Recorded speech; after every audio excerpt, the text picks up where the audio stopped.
Hello my fellow page turners and welcome back to my channel. I am the man with a hat who reads, and today I am sharing with you my January TBR list. These are the books I am planning to read here in January of 2022. We made it through another rough year and hopefully 2022 will be better. I got a lot of books to read, as is usually the case, and these are just my January picks for right now. I may read more than what I share here today. These are just the ones I know I'm going to try to get in for sure.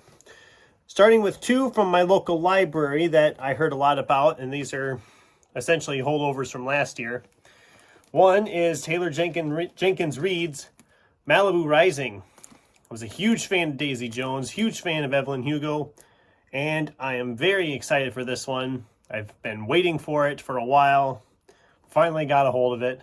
And I'm excited to take a gander at that. And then the Goodreads choice of the best book of 2021, Sally Rooney's Beautiful World, Where Are You?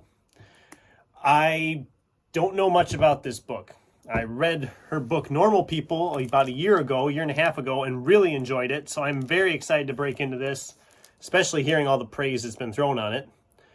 So that is one I'm also very excited to tackle. Not sure which of those two I'm going to hit first. I just know both of them will be here in January at some point or another. And these other ones are all in my actual stacks and collections. And this one I talked about recently in a 2022 rereads video. That was Neil Gaiman's Neverwhere, starting my Neil Gaiman reread for the year of 2022. I honestly don't remember much of this book at all. As I said there, it's going to be like I'm discovering it again anew. And I remember liking it fine. That's all I remember. I don't remember much of what it's about, so that'll be a fun one to dive back into. Then I'm going to get started, as I hear a lot of people on BookTube talking about Brandon Sanderson.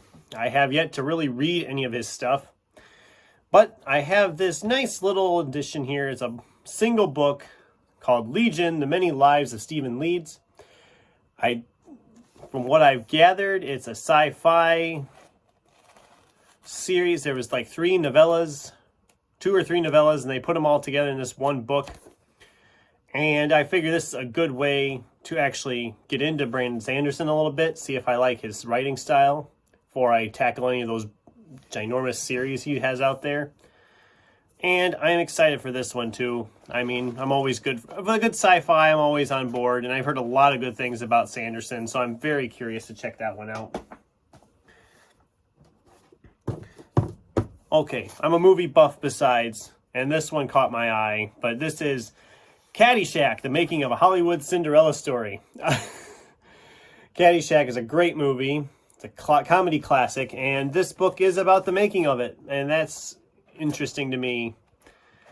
Movies are always a big thing. I really enjoy movies as a whole, and so I'm very much looking forward to this as well. Just to behind the scenes stuff, all them fun little stories and behind the scenes stuff. And I mean, yeah, like I said, Caddyshack's a classic. Why would you not want to read a book about the making of that? Then we have Simeon Mills' The Obsoletes. This is a young adult novel I was talking about in another video when I did my book haul for November. This is a book don't know a lot about, except it's about two high school boys who are trying to hide the fact that they are robots from their classmates and teachers and whatnot. So I'm very curious to read that. And there will be a video about this book, as well as more of me, which I'm currently reading, or I may have just finished by the time you've seen this video. And I'm going to be comparing the two, since they're both young adult novels.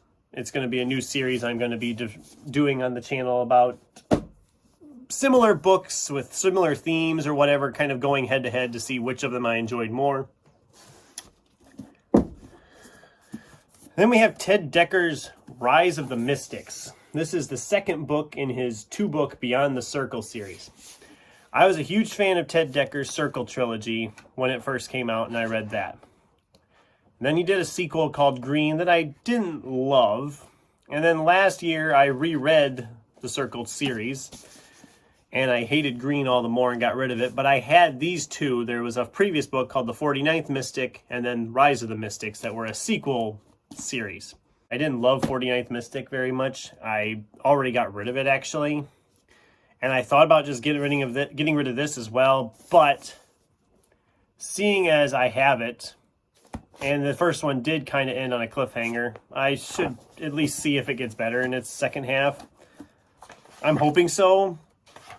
I mean, I probably won't keep this book anyway, just because, like I said, the first book didn't do it for me. I already got rid of it, and I'm not going to keep the second book in a series and not have the first. But this is one I was going to try to get in December and didn't get it done, so it's getting carried over here to January. And that'll be one that I'll be glad to get done with, so I can let it go and it can join its first book, wherever that ended up, hopefully.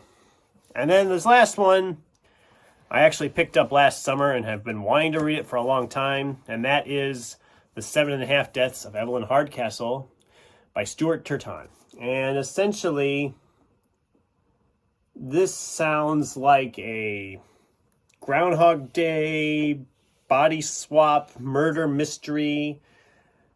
I mean, that alone makes me interested in it, and I've heard good things about this book. I've been wanting to read it for a while. This might actually be one of the first ones I tackle in 2022.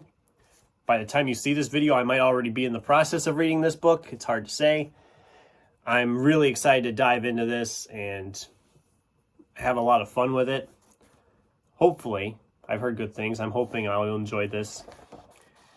And if I do enjoy it, you probably will see a review as I talk about this book, because I'm very curious to talk about it, I'm sure. It sounds like it's a book that will require conversation or lead to conversation. But that's what my plans are to read here in January of 2022. It's not, and I might read more, like I said. This is essentially the ones I definitely want to tackle. What are you reading in 2022's first month?